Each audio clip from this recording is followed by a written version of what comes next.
Are you ready to bring your real estate game to the next level? My name is James Prendamano. I'm the CEO and founder of PreReal. And over the past 25 years, I've closed over $1 billion in transactional real estate. Each week, I'm meeting with outstanding investors, high-performing individuals, and visionaries operating in the real estate space. These are the people that are actually out there in the real estate game right now getting it done. This podcast aims at bringing anyone's game to the next level. This is the PreReal podcast. Where do you, I know for me, mindset has changed my game completely over the last 2 years. I was in a position and while we had a lot of growth in the company, there wasn't much growth beyond that. And it was the podcast that helped me break free and start moving to the next level.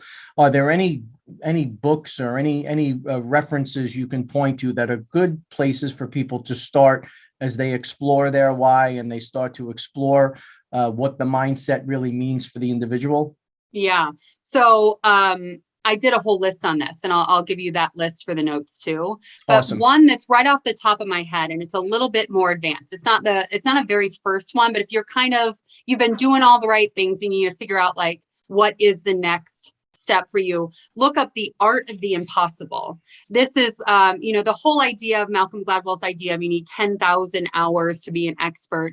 The idea behind this is if you're in flow, if you're doing the absolute right things in this really deeper work state, you don't maybe need all of that time. You can get there far more quickly. And this Art of the Impossible has a ton of actionable ideas on how to get into flow.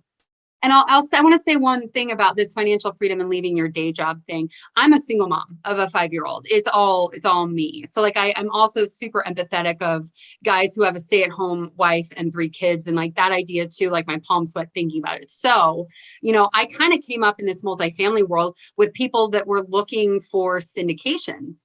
And, for instance, the last syndication I was a part of on the general partnership side, I raised $1 million. I did a ton of like due diligence. I'm on the calls. I'm sending out news. I'm doing all of the things as the general partner. My ownership percentage is 1.96%. That is a thing that no one really talks about if you're targeting syndication. So I call myself an equity hog and buy stuff that's just my own. Think about that 104 units, 1.96% of that's a duplex, bro. Right? Like how much benefit am I getting out of it? So the way those guys were looking to leave their jobs, I get this acquisition fee and that disposition fee. Awesome. All I got to do is 4 deals a year. Oh my God, you have to do 4 deals a year. What if there's not 4 doable deals? How are you going to feed your kids? So that is how that calculator was born. I wanted the floor of income before I went on to do anything else. So premeditated planning with that buffer is really going to help ease a lot of that pain.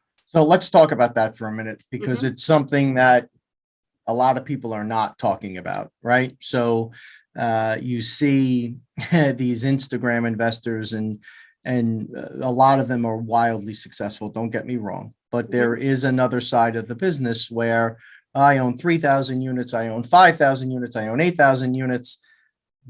But if you dig into it, as you're very astutely pointing out, and a lot of people shy away from this, if you own 1% or 2% of those units, it's not quite the same. So as you're getting involved in these ventures, folks, you need to really decide first and foremost, are you a deal junkie? Are you someone that really profoundly understands and has experience in the markets where you're going to be analyzing the deal, because you're going to be taking other people's money? Right? You're going to be taking in money if you're on the GP side and you're going to be running these deals. What does that GP side look like?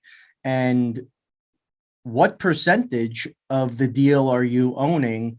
And another thing, Mandy, that people don't talk about all the time is everybody looks great on the wedding day. But as time wears on and different partners have different roles, and those partners are not quite carrying their weight in those roles, it can be, I've seen some tough situations, right? Where the GPs look great day one, and as you get further and further into the deal, things don't look so great. So what are things that we can do at home? What are things we can do on our own time to start that exploration and to really start evaluating, are we as self-aware as we really think we are? Are there exercises, books, first steps that we can take before we end up at your doorstep, if you will? Yeah, man. First of all, I want to acknowledge what you shared. I felt the heart and the emotion behind it. And there's a bunch of questions that come up for me to share with, the listeners that they can write down. Think of it like you could journal on it. It might be something really useful. But prior to those, and this also kind of counts as a two, it goes to what you were just saying. Who's counting on you? Who would you be letting down if you didn't do what it is you think you should do? In my situation, not only was it family, but I was thinking about the impact that I wanted to have. I was thinking about the clients and the audiences that I would never reach if I continued playing small. I've had people reach out to me, several times over the last 10 or 12 years saying, I didn't commit suicide because of, the support you gave. And I only spoke to them once, or it's like this happened or that happened or that happened. And I realized, wow, if I chose to stay playing small, potentially, if it wasn't somebody else that would have stepped in, this person wouldn't be here right now. And I keep that in my mind prior to it happening. So I can sit there and say, all right, wow, I'm not doing this just for me. All of the training, all the studies, all the work, all the whatever, this is going to help save, hundreds, thousands, millions of lives. This is going to improve the world. This is going to have a ripple effect. And every single one of us can step into that. So here are some questions that I'd like people to sit with. Number one, am I happy? And it's interesting that such a simple question can be so polarizing or jarring. Like, whatever you write down, please know that nobody has to see it. So respectfully, don't bullshit yourself. Am I happy? Am I living the life that I believe I should be living? Does my life right now represent the fullest expression of who I am? There's an expression that I learned from Dr. Wayne Dyer, and he said, don't die with your music still in you. In that same kind of way, am I singing my song? Am I playing my music? Is that what I'm doing on a daily basis or no? If the answer is no, well, why not? What are the stories? What are the reasons that you give yourself about why it's not the right time, why you can't? What are all the justifications you have for not being the real you? And with each one of those, question them.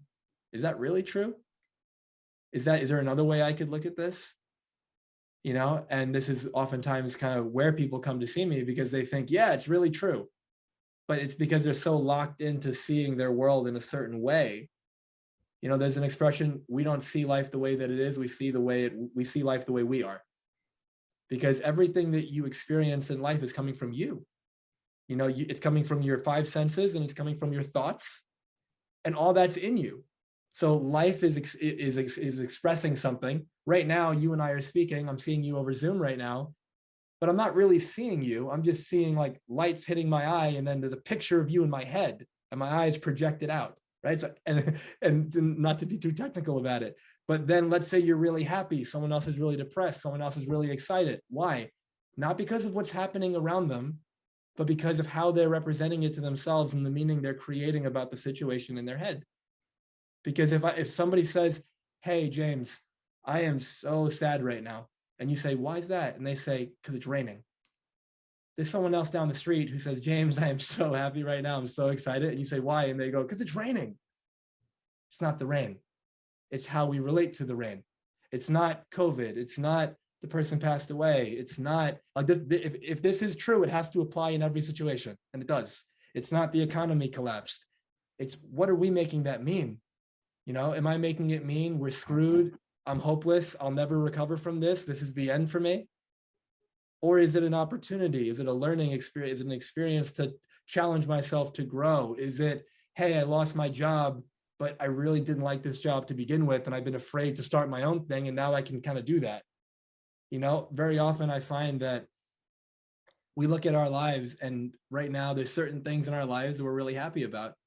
Maybe it's your job, maybe it's your business, maybe it's a family member, maybe it's a spouse, it's a child. There's something that you have in your world right now that brings a lot of joy to you. And potentially, if you look back on your journey from birth to now, there was a lot of hardships that you experienced along the way. And you wouldn't be who you are now, and you wouldn't have what you have now if you didn't go through those. Are the employer based moves where the employers are saying, I'm not sure we're going to have people back 5 days a week or 3 days a week, or in some cases at all. We're seeing some big companies decentralize, locate in the outer boroughs and locate out of state. And that next wave will be the companies pulling. The first were people leaving. And this next wave, I believe, we'll see companies pulling that employment base out to these other markets where they're going to put down roots. Well, and how many employees can work from afar, right? So what are we, I have a friend of a friend was working in New York City downtown as a designer, something, computer based, and was able to have that exact same job and move to Kansas City and live like a king because she, didn't need to live in her $3,000 a month apartment anymore. Hardships.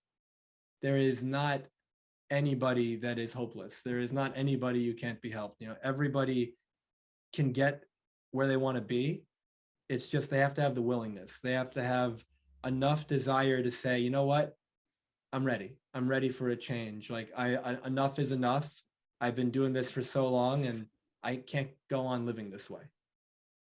Yeah. At least for me, the bag got heavy, right? You carry that bag around, and again, it's a very relevant and accurate analogy. You carry the bag around, and eventually some of us get to a point where we just say, I just want to put it down. I just don't want to carry this bag anymore, this burden anymore. And that's just the awakening, if you will. But then there's a really difficult path, right? There's a really challenging path that you have to walk. And I was wondering, in your position, is there there must be a heavy burden? Do you carry this incredible level of responsibility? You're advising people, I would assume, in instances to make drastic life changes and choices based on what they're communicating to you. Toxic people in their lives, toxic situations that they're in, where they're crying out for help, they're looking to break through, or they're performing well.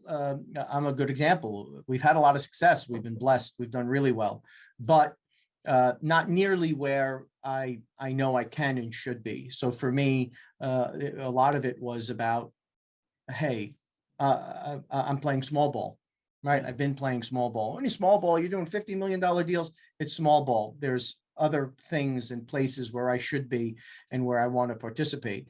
But they come with tough decisions. Does that weigh on you? Do you have that sense of responsibility as you're advising people through this? So there's two things I want to share about that. So the first thing is, I want you to notice, and this is for everyone listening, this isn't just calling you out, James, because we all do this. Notice how we take things as a given. So you said, once they make that decision, now they have this really challenging path ahead of them. And so notice how we just say that as if that's true. There is no such thing as a challenging path. There's a path, and you can have a challenging experience of that path, right? There's no such thing as a stressful job. There's a job, and you can have an extremely stressful experience of that job, but not everybody experiences that job the same. And so when we recognize that we make it challenging,